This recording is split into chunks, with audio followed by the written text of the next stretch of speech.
So, some of you might have noticed that I build my long horses a little bit different than everyone else. What I mean by that is, where's the stamina and why am I just dumping it into it? Um, so in this video, I'm gonna explain what the hell I'm doing, why I'm not trolling, and why this is actually the optimal strategy. So I have the global document up right now. And as you can see, there's something strange about long. Now, why are most of the races actually 2,600 meters? Um, I thought this was long. Why is the average track length so short? Now, this is something I discovered after playing for a while, but most of the time in team trials, you'll either get the 2,500 meter track or the 2,600 meter track. And the longer distances are like really uncommon. I mean, see, even 3,000, man, it's not as bad as you think to hit the stamina requirements for that. So, all the guides, everything tells you to build for maximum stamina. Now, why are we building for track lengths? We're only gonna hit like 30% of the time. Why would we build for that when we can build horses for these track lengths and just pray it doesn't hit the other, right? Because having to build for these distances,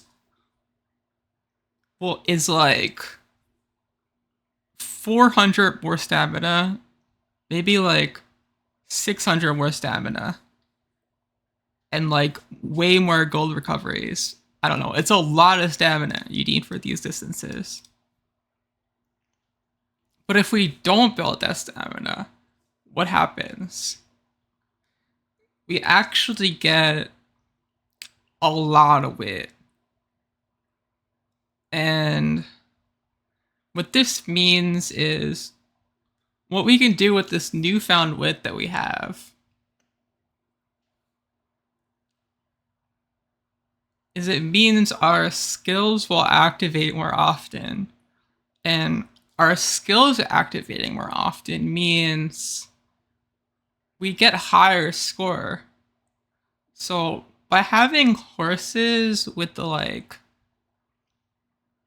500, maybe even more stamina than everyone else, what this means is we're scoring higher than everyone else. And everyone has built their horses for like maximum stamina. So if you employ this strategy, I know it's gambling and it doesn't always work out.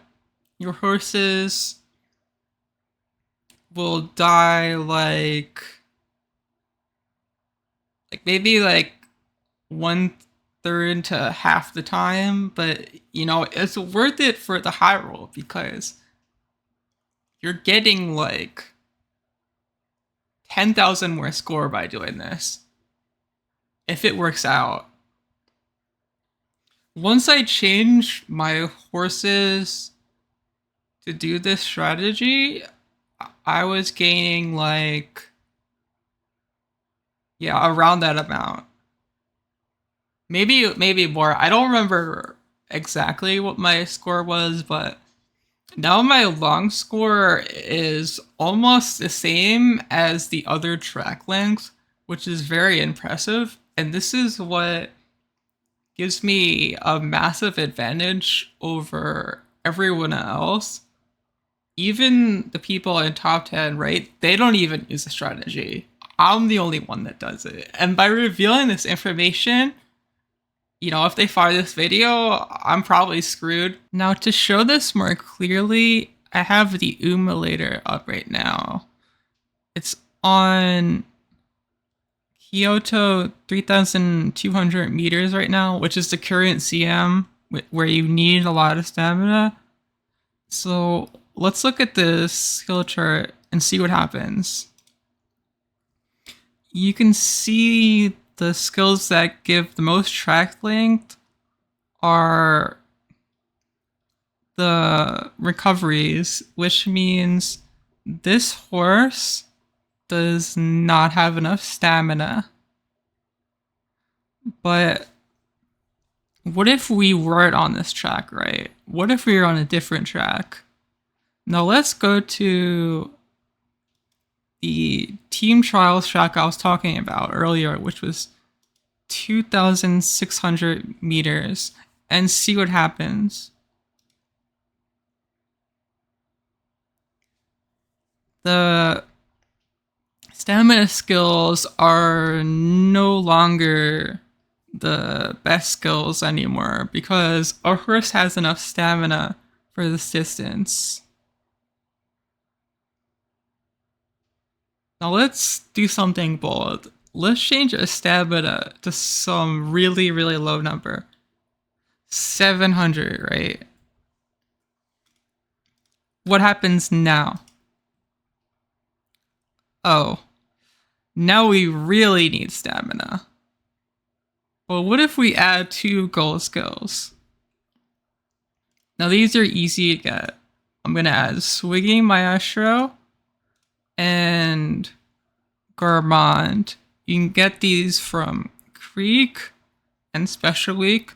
Special Week was a welfare card, so a lot of you might have it if you played the game at the beginning. Okay, now let's see what happens. Wait. We don't need any more stamina skills. They're all the way at the bottom now. Adding like 0 track length on average. So what this means basically is our horse somehow survived and gained enough stamina for this track with only 700 stamina, which is kind of insane if you think about it. Now, if you gamble on the 50-50 that you get one of these tracks, which is 2,600, or the 2,500 track, this will actually be a viable horse and you won't run out of stamina. So what this means is, let's say, because we removed like this much stamina, now we can add like, let's say we got this much wit instead. Now, this is a way better horse for scoring because this horse will activate skills like a lot more. I think it's like from 70 to like 90% or something, which is a huge difference because that could be a gold skill that we just activated on our horse that would not have activated if we built for stamina. So just this gold skill on 3 horses, 1 more gold skill activating on 3 more horses is 3,600 more score, which is kind of a lot, but we have way more than one skill on our horse. So what happens is it adds up to thousands of thousand more score because you're just activating more skills. So this strategy is way less consistent, but you will get the highest possible score.